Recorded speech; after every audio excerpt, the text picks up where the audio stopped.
라디오는 역사의 중요한 현장에 함께였습니다.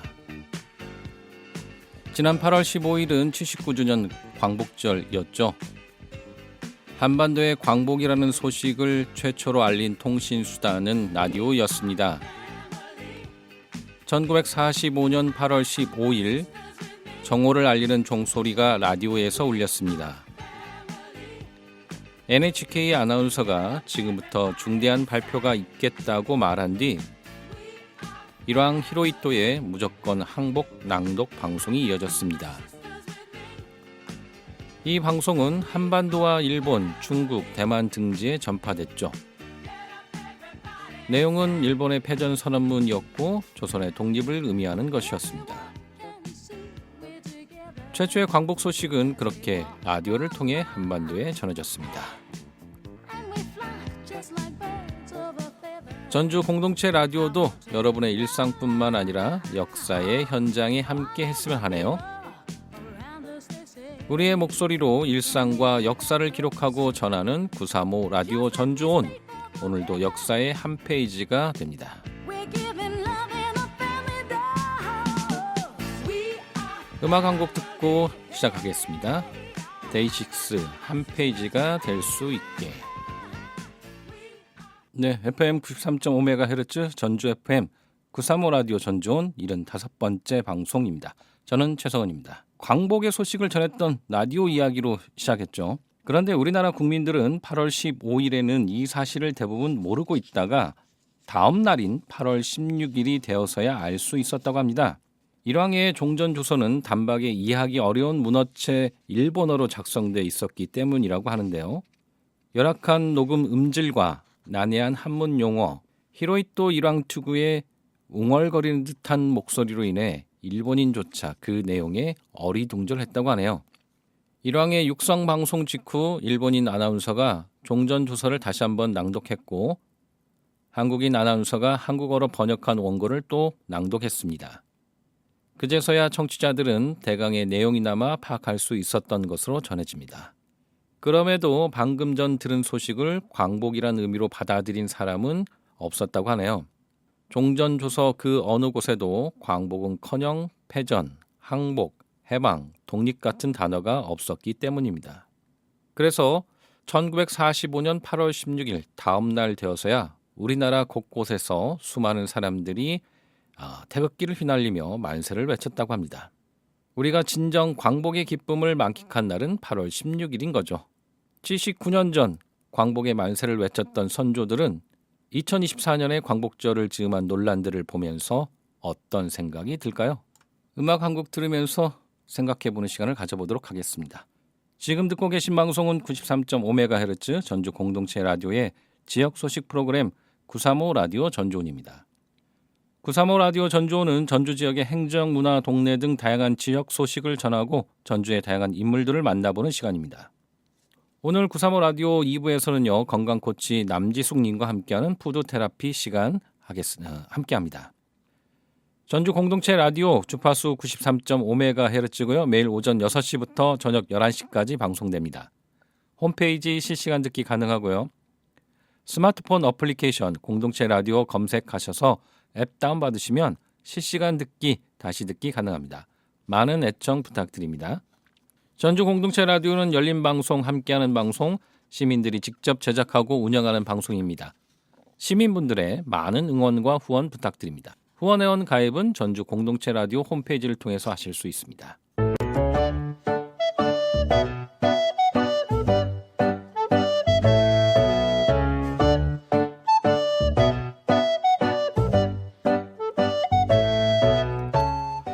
이번 시간은 전주의 다양한 소식을 전해드리는 시간입니다. 전주시는 2024 전주 여행학교 참가 교육생을 오는 20일까지 모집합니다. 오는 8월 23일 시작될 전주 여행학교는 입문과정 4과목과 글로컬반 2과목, 특화과정 2과목 등 총 8개의 교과목으로 개설됩니다. 각 과목은 3회의 프로그램으로 운영되며 회차시마다 전문가 강의와 현장 답사, 체험 프로그램이 결합한 형태로 진행됩니다. 신청자는 1인당 최대 3과목까지 수강할 수 있습니다. 입문 과정에는 전주 여행 미래학, 월드컵 경기장에서 보는 스포츠 관광, 농촌진흥청 구석구석 돌아보기, 전주 여행 힙지론, MZ들의 외리단길, 예술적인 갱리단길, 변화하는 동문길, 전주 여행 미식론, 전주 음식이 미식이 되려면 외리단길과 물짜장, 전주의 힙한 먹거리, 전주 여행 호수론, 전주천 다리순례, 새로워지고 있는 덕진공원, 다시 보는 아중호수 등이 준비되어 있습니다. 글로컬반은 전북 거주 외국인이 전주의 멋을 다시 찾아볼 수 있도록 전주여행개론, 전주여행축제론이 운영됩니다. 마지막으로 전주여행학교를 수료했던 수강생을 대상으로 운영하는 특화반에는 전주여행 호텔론, 전주여행 한량론이 참가자들의 신청을 기다리고 있습니다. 참가 신청은 전주여행학교.com 또는 QR코드 스캔을 통해서 가능하며 모든 프로그램은 무료로 운영됩니다. 자세한 내용은 전주여행학교.com과 전주여행학교 사무국 010-4169-7145번을 통해 확인하시면 됩니다. 전주시는 오는 19일부터 23일까지 2024년 4단계 공공근로사업 참여자 122명을 모집합니다. 참여 자격은 18세 이상 65세 미만 능력자 중 가구 소득이 기준 중위소득 70% 이하면서 가구 재산이 3억 원 이하인 전주 시민입니다. 청년 일자리 사업은 18세에서 39세입니다. 다만 실업급여 수급자, 1세대 2인 이상 참여자, 공무원 가족 등은 선발 대상에서 제외됩니다. 사업 기간은 오는 10월 7일부터 12월 22일까지고요. 에코시티 임시주차장 관리 및 환경정비 사업, 청년 소통 활성화 DB 구축 지원 사업, 이동 노동자 쉼터 운영 사업 등 총 65개 사업에 배치될 예정입니다. 참여자에게는 청년 일자리 사업의 경우 1일 7시간씩 주 35시간, 65세 미만 사업은 1일 5시간씩 주 25시간을 근무하게 되며 임금은 시급 9,860원과 간식비 5,000원에 주 월차, 공휴일 유급수당이 추가로 지급됩니다. 희망자는 주민센터에 비치된 신청서 또는 전주시청 누리집에서 내려받은 신청서를 작성해 구비서류와 함께 주소지지 동주민센터에 신청하면 됩니다.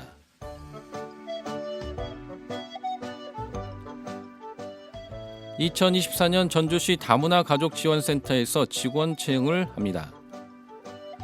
채용 분야는 한국어 행정요원이고 채용 인원은 1명입니다. 자격은 컴퓨터 활용 능력, 격리, 회계 등 전문 자격증 소지자 또는 해당 분야 실무 경력 1년 이상인 자입니다. 전형 방법은 1차 서류 심사, 2차 서류 합격자에 한해 면접을 실시합니다. 접수 기간은 8월 23일 금요일부터 8월 27일 화요일 오후 2시까지고요. 접수 방법은 방문 접수입니다. 인터넷과 우편 접수는 불가합니다. 접수 장소는 전주시 다문화 가족지원센터이고 자세한 문의는 전주시 다문화 가족지원센터 063-243-0333번으로 문의하시면 됩니다.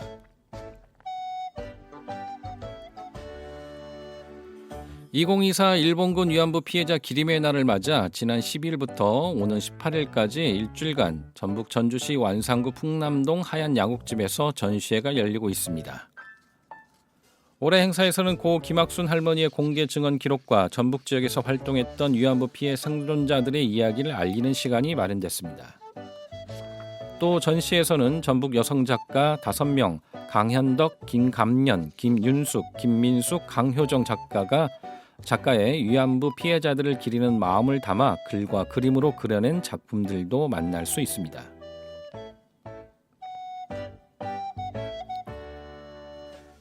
전주시 보건소 마음치유센터에서는 9월 마음치유 프로그램을 운영합니다. 마음치유 프로그램은 집단 상담을 기반으로 상호작용을 통해 자기 성장을 돕는 프로그램입니다. 오는 9월 2일부터 9월 30일까지 진행되며 프로그램마다 요일간 시간이 다릅니다. 프로그램은 스트레스 관리, 자기 이해와 성장, 심리적 안정, 대인관계 향상, 자아 성취감 증진 등의 내용으로 진행됩니다.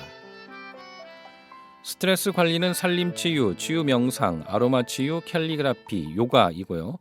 자기 이해와 성장은 애니어그램, 컬러 치유, 영화로 알아보는 마음 회복 프로그램, 심리 타로이고, 심리적 안정은 마크라메 공예 치유, 원예 치유, 차 명상 치유, 대인관계 향상은 원예 치유, 그리고 자아 성취감 증진은 원예 치유로 이루어집니다. 모집 대상은 다양한 마음의 문제를 겪는 전주 시민 중 성인이며 접수 기간은 8월 12일부터 선착순 마감입니다. 신청은 전주시 마음치유센터 블로그 또는 063-281-8576번으로 하시면 됩니다. 교육시설 주변 금연구역 확대 안내입니다. 어린이집과 유치원, 학교 주변 금연구역이 경계선으로부터 30m 이내 구역으로 확대됩니다. 전주시는 이 같은 내용의 국민건강증진법 개정으로 현행 어린이집, 유치원 시설의 경계선으로부터 10m 이내 구역으로 규정된 금연구역이 30m 이내 구역으로 확대되고 시행일은 오는 17일부터라고 알려왔습니다. 금연구역 위반 시 10만 원의 과태료가 부과된다고 합니다.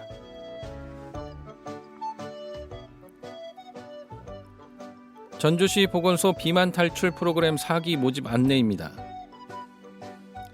전주시 보건소에서는 비만 탈출 프로그램 사기 참가자를 모집합니다.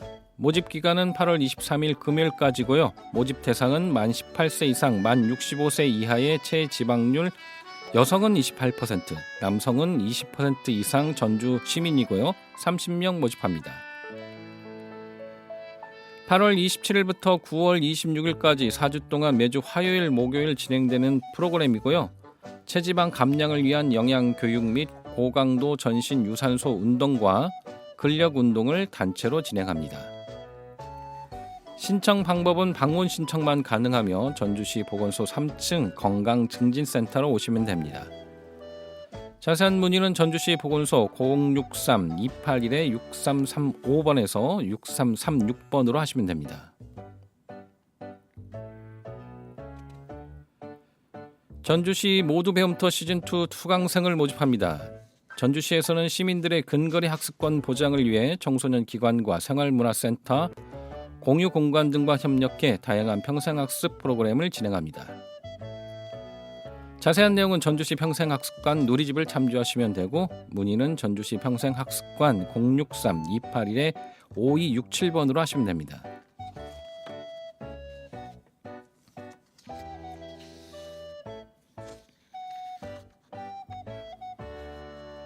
(8월 22일) 목요일 오후 2시에는 민방위 훈련이 전국에서 동시에 실시된다고 합니다.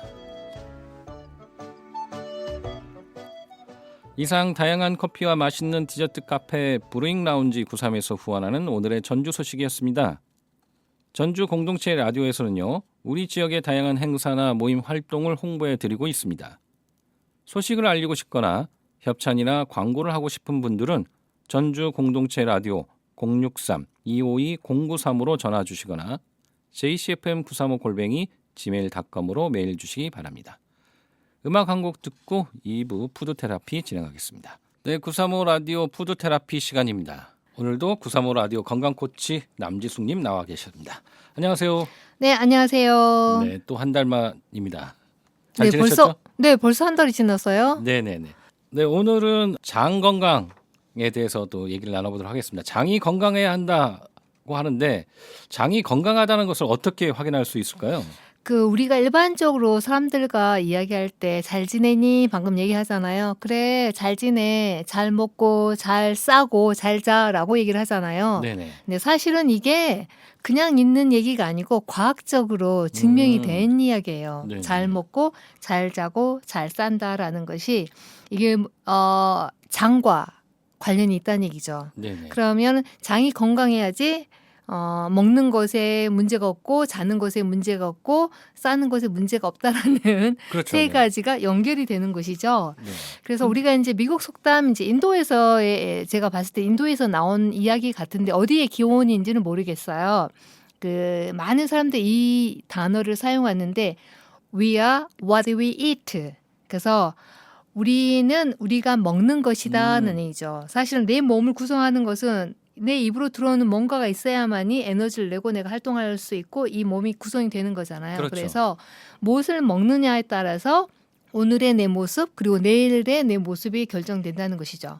그리고 이제 많은 의사들 논문에 의하면 질병의 90%가 이 먹는 것에서 온다는 얘기죠. 네네. 내 몸에서 나는 것이니까 질병도. 그래서 뭐 유전적인 요인도 있긴 하겠지만 요즘은 이제 후생 유전학이라고 해서요. 기존에 가지고 있는 DNA 그 유전적인 것보다는 우리가 먹는 식습관이나 또 스트레스 관리나 그런 것으로 인해서 생긴 질병이 많다는 얘기죠.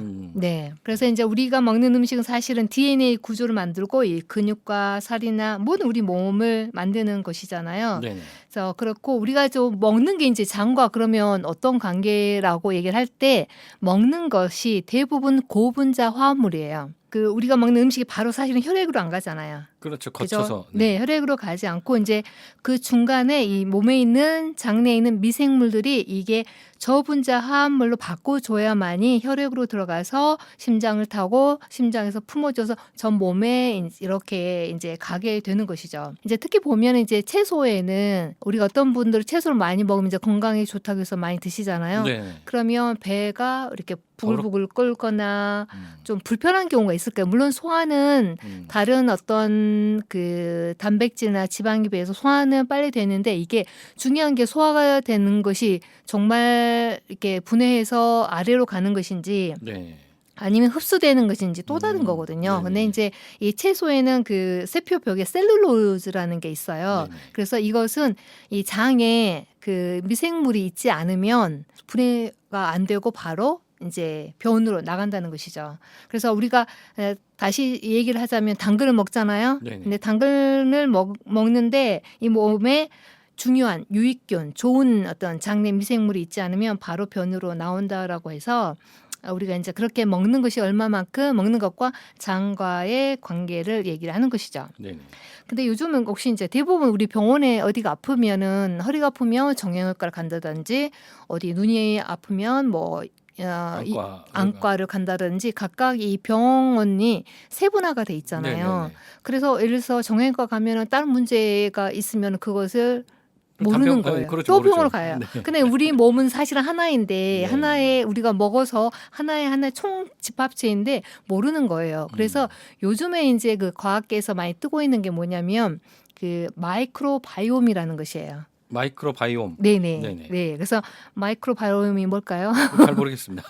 마이크로 뭐 작다 뭐. 아, 그렇죠. 네. 마이크로바이옴, 그러니까 바이올로지, 그런 생태, 그런 작은 미생물을 사실은 마이크로바이옴이라고 해요. 네네. 그래서 이제 우리 몸에 이제 피부라든지 피부에 있고, 그 다음에 이제 입에서 있고, 위 소장, 대장에 있는데, 그 중에 이제 그 거의 90% 이상이 대장에 이제 분포되어 있는 게 이 미생물이거든요. 그리고 우리 인간은 이 미생물과 사실은 공생관계예요. 네. 네, 공생관계죠. 그래서 그 사실은 이 미생물은 이 주변에 다 어디나 있어요. 그렇죠. 있죠. 네, 어분에 있는데 최소 이제 1000만 년 이상 이 미생물이 존재했다는 거예요. 예, 그리고 이제 고릴라나 침팬지 이제 사람으로 이제 갈라치면서 그 이전부터 이제 공생했다는 얘기죠. 그런데 지금은 이 미생물이 반란을 일으키는 거예요. 그래서 요즘 현대인들의 만성질환이라고 하면 거의 뭐 우리나라도 뭐 3명 중에 1명이 암에 있거나 또 고혈압, 당뇨, 특히 요즘은 또 아토피들이 꽤 많아요. 네, 아토피라든지 또 치매도 굉장히 문제가 되고 당뇨병 이거 거의 어떻게 보면은 현대인들이 갖고 있는 질병이라고 할 수 있는 거잖아요. 네네. 이제 그렇게 된 것은 사실은 이 미생물 장내에 있는 유익균과 유해균의 그 미생물의 어떤 생태계 하나의 생태계거든요. 네네. 생태계가 깨져서 그런다는 얘기예요. 그럼 우리가 생물 다양성 얘기할 때의 생태계에 한두 개만 있으면 좋아요? 아니면 다양한 게 좋아요? 다양하게 있어야 한다고 했죠. 그렇죠. 네. 마찬가지로 생태계가 다양성이 있어야 하듯이 우리 장내에서도 이 다양성이 있어야 한다는 얘기예요. 네. 그래서 요즘에 이제 대부분 서구화된 어떤 식단 때문에 우리의 그 장내 미생물의 수가 더 줄어들고 더 줄어들기 때문에 이제 이게 건강에 문제가 된다는 얘기죠. 그러니까 네. 과거에 우리가 이제 수렵 채집할 때는 대부분 곡물도 사실은 이제 정제하지 않는 곡물을 먹었을 거 아니에요. 네, 네. 이제 그때하고 지금의 사람들의 어떤 장내 미생물을 보면은 굉장히 다르다는 얘기예요. 네. 종류도 다양하고 다르고 그러니까 그 우리가 이제 쌀이나 밀 그 농업 시작을 함으로써 네, 네. 이 장내 미생물 환경이 많이 달라졌다고 하네요. 네, 네. 음. 근데 그 먹는 거가 장에 뭐 연관이 많다라는 건 이해가 가겠는데 네. 잠하고도 또 장하고 또 연관이 있다라고 얘기를 하는데 이게 잠을 잘 자야 한다. 뭐 장의 네. 환경과 어떤 관계가 있는 건가요? 이제 아까 이제 제가 잘 먹고 잘 자고 잘 사는 거 얘기를 했었잖아요. 그래서 네네네.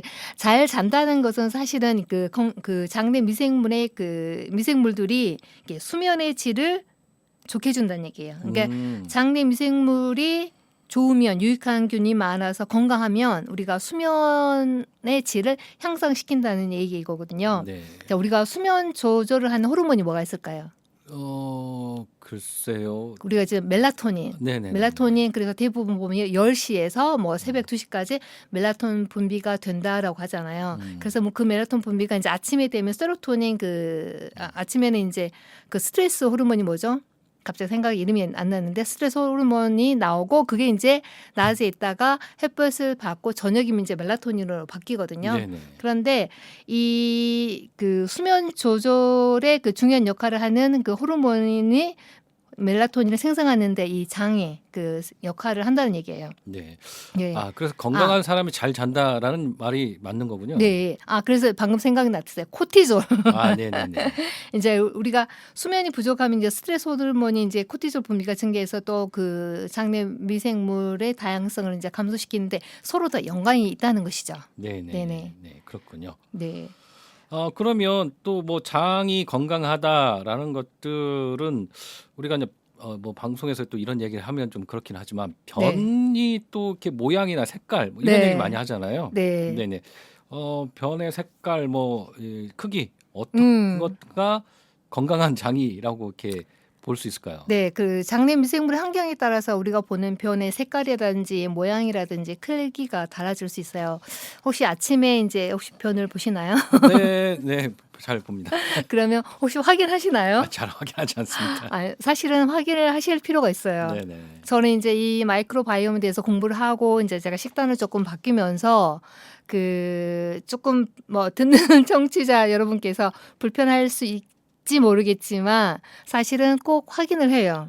그래서 내가 어떤 음식을 먹었을 때 내 그 변이 어떤 색깔이다, 어떤 크기다라는 것을 확인하거든요. 네네. 그렇다면 가장 좋은 건강한 변은 뭐냐면 그 바나나 모양과 같은 거. 네네. 그래서 이렇게 변을 봤을 때 뭐 토끼 이제 우리 이거 있어요. 브리스톨 스케일이란 거 있거든요. 네네. 이제 7개 정도로 나누거든요. 그래서 브리스톨 스케일이 뭐냐면 그 뭐 토끼똥처럼 이렇게 단단하고 동글동글한 거 있죠. 네네네. 그다음에 그 토끼처럼 이렇게 토끼똥은 이제 하나하나 그러잖아요. 근데 좀 굵으면서 단단한 편이 있고 네네. 그다음에 표면이 이제 좀 금이 간 소시지 모양 그런 변이 있고요. 네네. 그다음에 이제 바나나 모양 변이라고 하면은 표면이 부드럽고 소시지 모양처럼 이렇게 꽈리를 트는 그런 모양의 이제 변이고 그다음에 이제 조금 부드러운 반고체형 그런 변이 있을 수 있고 그다음에 경계가 좀 물러져 가지고 잘 흐릿한 것이 있고 네네. 그다음에 이제 물 같은 변 이렇게 이제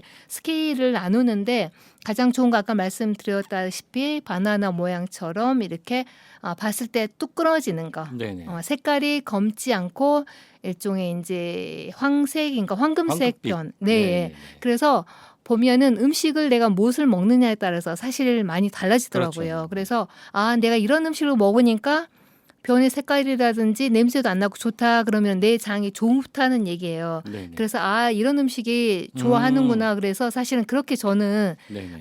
변을 보고 식단을 짠다고 네. 할까요? 네. 네, 그렇게 우리가 볼 수 있습니다. 방송에 자꾸 얘기해 주시면 그렇긴 이제 하지만 저는 그만 얘기할게요. 어린이 아이 때 네네. 아이들은 그 네. 장을 보고 그 건강을 확인했잖아요. 네네네. 그래서 어머니께서 아이들 기저귀 갈아줄 네. 때 황금색 변이 넣으면 엄마가 행복하잖아요. 네, 그렇죠. 바로 그거거든요. 네네. 네네. 알겠습니다. 네.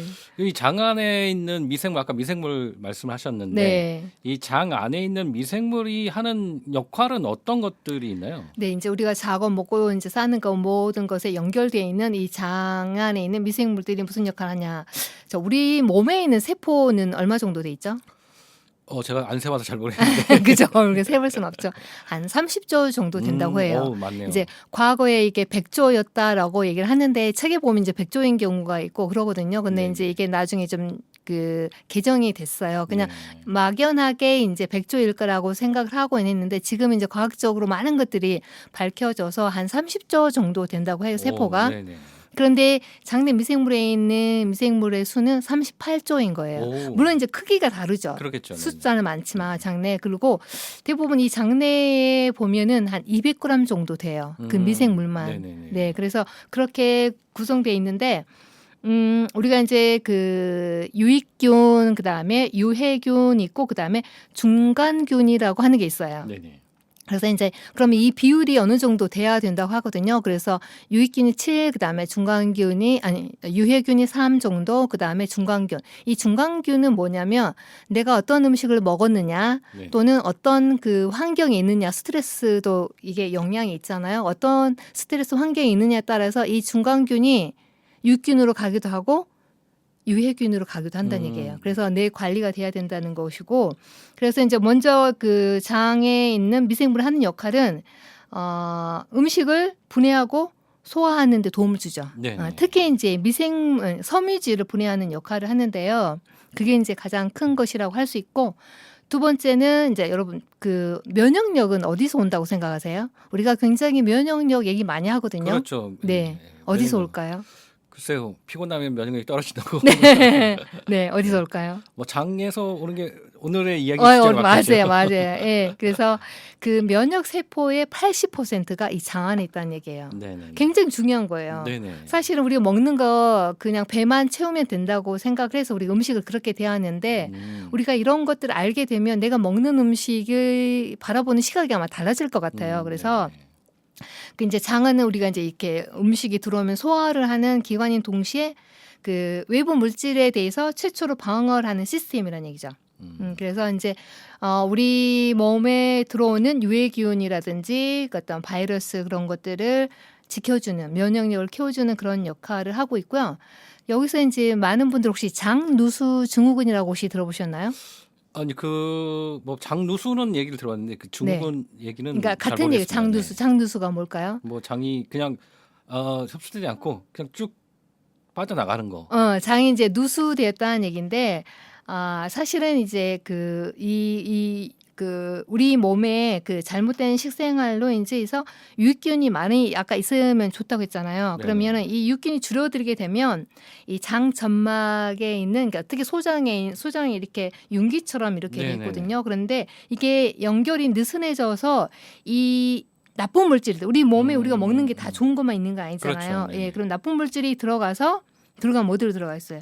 혈관으로 들어가겠죠. 그래서 나쁜 독소들이 몸 전체에 퍼지게 되는. 그래서 굉장히 우리 유익균을 늘려야 한다라는 것이 이제 필요하다는 얘기를 드리는 거고요. 네네.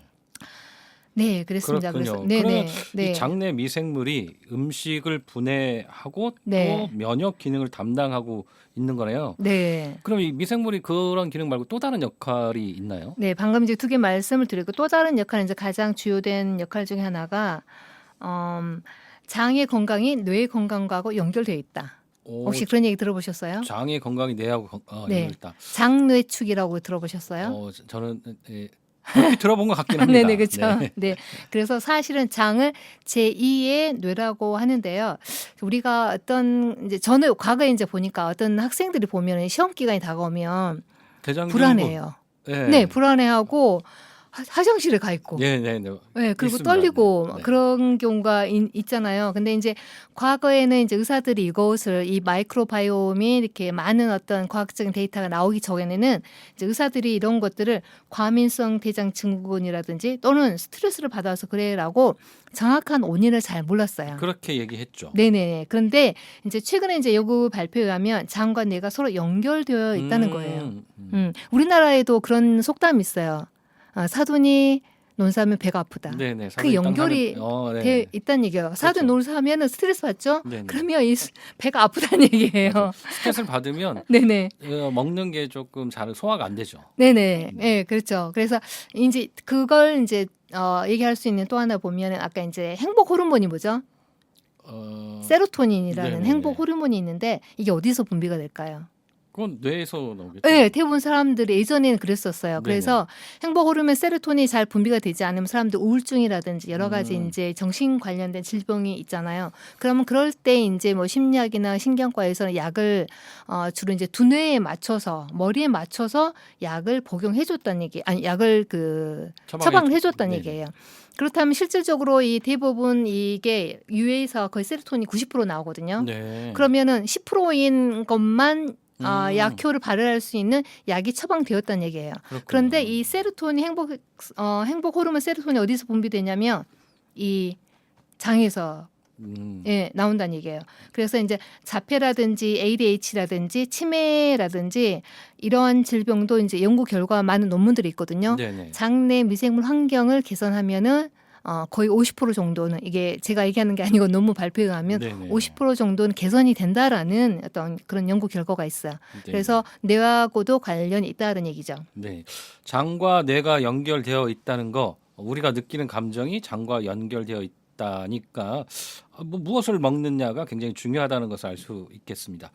그렇다면 장내 미생물 환경에 따라서 비만을 또 조절할 수 있겠네요. 네, 아마 이 방송을 듣는 분께서 장내 미생물이 바뀌면 내가 비만도 조절할 수 있다.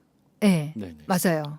이것도 이제 하나의 여러 가지 실험에 의한 어떤 논문들이 발표됐는데요. 2013년에 그 사이언스 학술지에 이런 게 있어요. 장내 미생물이 비만을 예방하거나 유발할 수 있다라고 하는 발표가 있는데요. 네네. 그 연구팀에 있는 제프리 고든이라는 분이 실험을 했는데 어떻게 했냐면 유전적으로는 유사하지만 비만 정도가 다른 두 쌍둥이 자매의 그 분변이 있죠. 네네. 분변을 묵인쥐에 가까이 이식을 하는 거예요. 네, 그래서 쌍둥이 중에 이제 비만인 사람의 분변을 이식받은 쥐는 비만해졌고, 네네. 날씬한 사람의 분변을 이식받은 쥐는 날씬해진 거죠. 네, 그래서 동일한 조건의 묵은 쥐에서 이식한 분변을 조금만 다르게 했을 때 쥐 비만도의 차이가 있다라는 것이죠. 그래서 장내 미생물이 비만 유발에 영향을 줄 수 있다라는 것을 이제 확인해주는 그런 시험 결과였습니다. 네네. 이 내용은 제가 어디서 봤냐면 그 넷플릭스에 보면 영화 중에 건강을 해킹하다라고 해서 장의 비밀이라는 영화가 있거든요. 네네. 그럼 여기에 보면은 이러한 내용들이 좀 더 마이크로바이옴에 대한 얘기들을 더 자세히 들을 수 있을 거예요. 네네. 제가 최근에 어느 기사에서 봤는데 네. 이 그 변을 이식을 해서 네네. 뭐 암이나 아니 뭐 이런 것들 그냥 건강하게 그러니까 어떤 약품에 대해서 잘 받아들이는 사람의 변을 다른 환자한테 이식하는 뭐 이런 실험들을 제가 기사에서 좀 본 적이 네, 있습니다. 맞아요. 그 장의 비밀 거기에서 나온 얘기거든요. 네. 그래서 이제 이러한 회사들이 특히 이제 우리나라도 있긴 있어요. 네네. 있고 뭐 그렇게 이게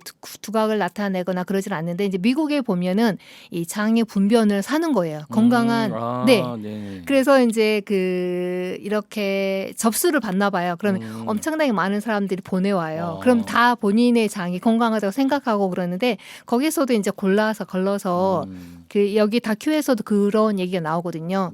이제 어떤 한 분의 이제 그 비만인 분들 그래서 여러 가지 이제 방법으로 이제 해서 그 한 부부가 그런 케이스가 있었어요. 그래서 조카의 그 굉장히 좋은 어떤 분변을 받아서 이식을 했는데 어떤 문제는 사라졌는데 뭐냐면 그 조카가 가지고 있던 그 피부의 문제가 발생을 한 거예요. 그리고 그래서 이제 남자친구의 어떤 변을 받아서 했는데 그런 문제가 개선됐는데 남자친구가 어떤 우울증이 있는 거예요. 근데 이 여자분이 기존에 그 우울증이 있는데 그 분변 그 이식을 하고 나서 그 우울증이 심각해진 거예요. 그래서 다시 이렇게 그래서 굉장히 이것을 이제 돈을 주고 네. 돈을 받고 이렇게 팔 수 있는 그런 시대가 됐다라는 거예요. 특이한. 네네네. 그래서 분변 이식술이 지금 가능하다는 얘기. 굉장히 근데 이제 문제가 있을 수 있다는 거예요. 왜냐하면 거기에 미생물이 굉장히 다양하잖아. 그렇죠. 한 1,400여 정도 되는데 이게 어떤 게 어떻게 안에 들어가서 작용할지 모르는 거잖아요. 네네네. 그러니까 조심스럽긴 하는데 또 그렇게 해서 그러한 이식 수술을 하는 경우가 있더라고요. 그래서 어떤 한 케이스는 거의 뭐 어떤 방법이 없는 죽을 수밖에 없는 환경에서 네네. 그것으로 최선의 방법으로 이제 하는 경우에 또 있다라는 것이 있더라고요. 아무튼 뭐 이게 뭐 다양한 관점에서 요즘 최근에 또 이런 경향들이 있다는 거, 그 네. 정도 상식으로 좀 아시면 될 것 같습니다. 네. 그렇다면 이 장내 미생물 환경에 따라서 우리의 건강이 좌우된다고도 할 수 있는데, 그렇다면 장이 건강을 약화시키는 장누수 증후군을 일으키는 음식, 그게 어떤 것들이 있는지 궁금합니다. 네, 장누수 증후군에서는 조금 전에 제가 말씀드렸고요. 이제 네. 장누수 증후군을 일으키는 음식이 바로 서구화된 식생활이라는 얘기예요. 근데 사람들이 서구화된 식생활이라 그러면은 서양 사람들이 먹는 식생활이라고 생각하는데 그게 아니고요. 네. 주로 이제 가공식품, 가공식품. 현대화된 식품, 네. 이제 가공식품 플러스 요즘 초가공식품이라고도 하잖아요. 네네. 그리고 이제 그 첨가물이 많이 들어가는 그런 음식인데요. 네네. 대부분 요즘 젊은 층들에 있는 장내 미생물을 조사해 보면은 우리 기성세대에 갖고 있는 미생물 환경과 굉장히 다르다고 해요. 네네. 아시죠? 왜 그러는지. 뭐 음식이 네. 그런 음식들을 먹으니까. 그렇죠. 인공 첨가물이 들어간 거나 방부제라든지 이제 설탕이 많이 들어간 어떤 가공식품을 먹었을 경우에 이제 그렇게 될 수 있는데요. 네네. 특히 이제 설탕은 사실은 장에 염증을 일으키고 그 유해균이죠. 나쁜 균을 성장하는데 촉진하는 물질이에요. 네네. 그래서 설탕은 정말 내 그 음식에서 이렇게 빼는 게 정말 필요해요. 네. 장 건강을 위해서. 그런 것들도 있고 이제 특히 이제 탄수화물 중에서도 정제된 탄수화물이 있을 수 있고요. 이제 우리나라 사람들 또 빵 많이 먹잖아요. 대부분 이제 빵에 이제 글루텐이 있는데 글루텐도 마찬가지로 장누수 증후군을 일으킬 수 있는 네네. 그러한 이제 음식이 될 수 있습니다. 뭐 특히 여기서 제가 얘기하고 싶은 건 항생제. 항생제는 유해균을 박멸을 하거든요. 근데 동시에 유익균도 다 박멸해 버려요. 그래서 내가 또 어쩔 수 없는 상황에서 약물이나 어떤 항생제를 복용한다고 하면은 네네. 복용 전에 이제 장내에 미생물에 유익한 먹이를 주는 음식이나 네네. 를 많이 먹어야 된다는 거죠. 이게 그 항생제 먹고 난 후에 그래서 이 장내 환경을 바꿔줘야 된다는 얘기예요. 네네. 네. 그렇군요. 이게 제가 이 시간 항상 느끼지만 저는 먹을 것을 바꿔야겠다. 네. 그런 생각이 듭니다. 그런데 그러면 이게 장이 건강해야 한다 뭐 이런 얘기 하지만 네. 장내 이 미생물의 상태는 어떻게 확인할 수 있나요? 대부분 우리는 내 장에 무슨 미생물 상태를 확인해 어디 아프면 병원에 가서 하지만 그런데 요즘은 이제 조금 이게 알고 있는 사람들이 있으면서 네. 장내 그 미생물 생태 검사를 하는 곳이 있어요. 네, 돈 주고 이제 하는데 제가 아는 분도 한번 확인해서 오는 경우도 있더라고요. 그래서 아까 말씀드렸지 미생물이 다양해야 된다 그랬죠. 네네. 다양한 거 그다음에 또 그 염증을 유발할 수 있는 유해균이 얼마나 있는지 그런 비율을 하는 거 그다음에 염증을 억제하는 유익균 비율이 얼마나 있는지 그러니까 유익균 유해균의 비율이 얼마나 있는지 보고 그다음에 과거에 아까 말씀드렸던 수렵 채집인들이 가졌던 장내 미생물 환경과 지금 다르다고 했잖아요. 네네. 근데 그때하고 어떻게 좀 유사성 있는지 그런 것들을 이제 검사하는 그 미생물 생태 검사가 있다고 해요. 네네. 뭐 그렇게 검사를 해서 돈을 들여서 검사를 해보는 것도 있지만 그 전에 그냥 장내 미생물 뭐 마이크로바이옴의 좋은 음식들을 많이 먹으면 좋을 것 같은데 네. 그 좋은 음식은 어떤 것들이 있을까요? 아까 이제 말씀드렸던 먹지 말아야 할 음식이 있었죠. 있었죠. 네네. 그러면 그 반대되는 음식을 먹으면 돼요. 우리는 대부분 보면 음식 먹을 때 뭘 더 먹지, 뭘 먹지 하는 것보다 네네. 빼는 게 좋은 것 같아요. 기존에서 뭘 몸에 좋다라는 걸 더하는 것보다는 네. 내가 지금 먹고 있는 음식에서 빼는 게 훨씬 더 좋다는 생각이 들어요. 요즘 오늘이 이제 뭐 곧 이제 말복이 다가오잖아요. 오늘이 말복이죠. 네, 오늘 방송 안 나가잖아요. 말복 지났습니다. 지났습니까? 네네. 그런데 사실은 우리가 그 질병이 오는 것은 부족에서 오는 게 아니라 과에서 오는 거거든요. 그러니까 네. 내가 먹고 있는 어떤 음식에서 좋은 것을 먹는 것보다는 나쁜 것을 빼게 하는 연습이 필요하다는 생각이 들고요. 네네. 이제 마이크로바이옴의 좋은 음식들은 이제 당연히 통곡물이 되겠고요. 견과류, 그 다음에 과일도 껍질째 먹는 게 좋아요. 네. 그다음에 해조류하고 버섯류. 사람들 해조류를 많이 먹지 않는데요. 생선보다 해조류하고 버섯류를 많이 먹고 특히 가장 좋은 거. 특히 우리나라의 사람들의 장내 환경이 미국의 장내 환경보다 좋은 이유가 뭐냐면요. 네네. 된장국이라든지 청국장이라든지 김치 이런 음. 발효 음식을 먹기 때문에 미국인들과의 그 장내 미생물 환경을 비교했을 때 우리나라의 사람들의 장내 환경이 훨씬 더 좋다고 해요. 네. 그래서 예전에는 뭐 외국 사람들이 그런 음식들이 냄새가 난다 이렇게 네. 싫어했지만 요즘은 굉장히 좀 건강식품이다라고 해서 그렇죠. 각광을 많이 받고 있다라고 네네. 얘기를 들었습니다. 네. 그렇다고 한다면 우리 마이크로바이옴의 균형이 깨질 경우에는 어떤 건강 문제를 초래할 수 있나요? 이제 뭐 여러 가지가 있는데 사실은 뭐 여러분께서 그런 질병에 대해서 뭐 들어보지 못한 것들이 되게 많을 것 같아요. 이제 장내 미생물과 물에 이제 손상이 되었을 때 관련된 증상은 뭐 복통이라든지 복부 팽만이라든지 여러 가지 체중도 증가하고 그 브레인 포그라고 해서 좀 이렇게 머리가 좀, 흐릿한 네. 그런 거 있죠. 그런 네. 거라든지 뭐 감정 불균형, 감정하고 아까 연관이 되어 있다고 했잖아요. 네, 그런 네, 것뿐만 아니라 사실은 대사증후군과 관련이 많아요. 그러니까 음. 비만이라든지 제2형 당뇨병, 고지혈증, 관상 동맥 질환, 통풍, 비알코올성 지방간염, 그다음에 뭐 만성 췌장염 그런 것들이 있고요. 그다음 내분비 질환이나 호르몬 질환과도 관련이 있어요. 뭐 자궁 내막증이라든지 다낭성 난소 증후군이라든지 여성 불임이라든지 갑상선 기능 저하라든지 뭐 이루할 수 없을 정도로 많이 네. 관련돼 있고 뭐 이 얘기는 다 뭐 증상이나 질환에 대해서 말씀드리는 것보다는 하여튼 관계가 있다고 말씀드릴 수가 있을 네. 것 같아요. 아무튼 저희가 장이 건강해야 건강하다라고 이렇게 이해를 하면 될 것 같네요. 네. 그렇다면 이런 장내 미생물 환경을 개선할 수 있는 식단이 있을까요? 네, 아까 이제 말씀드렸다시피 이제 아까 제가 오늘 보여드릴 수 있으면 좋은데 네. 이제 과일과 채소는 이게 식물 세포로 이제 이루어져 있잖아요. 네네. 근데 식물 세포는 이제 세포벽이 있어요. 음. 그래서 우리가 그것을 먹었을 때 아까 이제 채소 과일을 먹으라 했는데 그것을 먹었을 때는 분해하기 쉽지 않잖아요. 셀룰로즈 세포벽이 있어서 네네. 그래서 이것을 가는 거예요. 갈아서 먹거나. 근데 갈아서 먹을 때 우리가 이제서 채소나 과일 함께 갈아서 스무디로 먹잖아요. 네네. 네, 스무디로 먹는데 그걸 갈아서 바로 드시는 게 좋아요. 만약에 내가 갈았는데 지금 당장 먹을 수 없다 그러면은 냉동실에 넣어서 먹는 게 필요해요. 네, 영양소 이제 파괴 때문에 그러고요. 그다음 또 하나 이제 방법은 이제 이것을 생으로 먹지만 생으로 먹었을 때 흡수하는 비율이 굉장히 낮아요. 네. 채소가. 그래서 이것을 어떻게 하냐면 가열했을 때 가열하게 되면은 그 채소에 있는 모든 유효 성분들을 최대한 흡수할 수 있어요. 그러니까 식물 세포가 파괴되면서 이게 유효 성분이 나오고 우리가 이제 그 피토케미칼 등을 우리가 쉽게 이제 흡수할 수 있는데 대부분 그렇게 가열하게 되면은 기존에 이제 그냥 생으로 먹었을 때는 10% 정도 흡수한다 그러면 가열하게 되면 60%에서 그렇고 이제 가열해서 그것을 다시 이제 끓인 것을 믹서로 갈면 거의 80% 정도 이제 흡수할 수 있거든요. 네네. 그래서 이제 저가 먹는 것 중에 하나가 요즘에 이제 나오는 채소들이 많잖아요. 네네.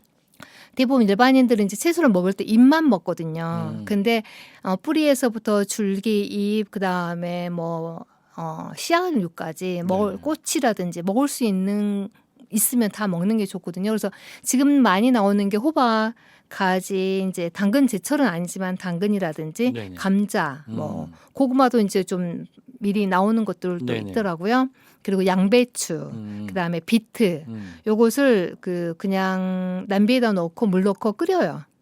끓여서 그 물 버리지 말고 그대로 먹으면 아까 제가 60% 정도 흡수한다고 했잖아요. 네네. 근데 이제 그것을 갈아서 해도 되고요. 네. 그래서 이제 좀 더 뭘 추가하고 싶다 그러면은 거기에 이제 두부를 이렇게 순두부라든지 그것을 살짝 갈아서 위에다 넣고 먹으면 굉장히 장이 좋아하는 유익균들이 좋아하는 유익균의 먹이가 되는 그런 이제 네. 음식이 될 수 있어요. 그래서 그것을 저는 추천을 드립니다.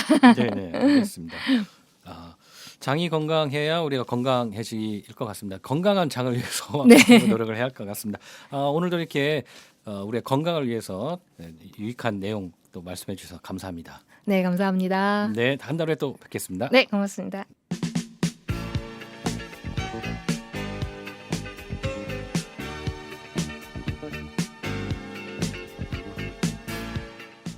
구사모 라디오 전주온 75번째 방송 마칩니다. 무더운 날씨에 건강 유의하시기 바라고요. 다음 주 다시 찾아뵙겠습니다. 감사합니다.